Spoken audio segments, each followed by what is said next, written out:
ನನ್ನ ದೇಹದಲ್ಲಿ ಹರಿವ ನೆತ್ತರಲ್ಲಿ ಕೇಳಿಬಿಡು ಯಾವ ಜಾತಿಯೋ ನೀ ಯಾವ ಧರ್ಮವೋ ಎದೆ ತಟ್ಟಿ ಹೇಳುವೆ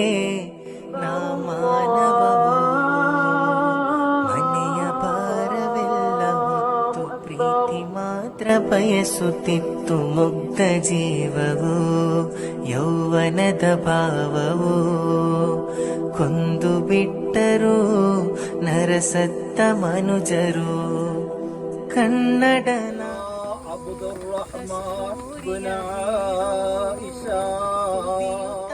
ಇದೆ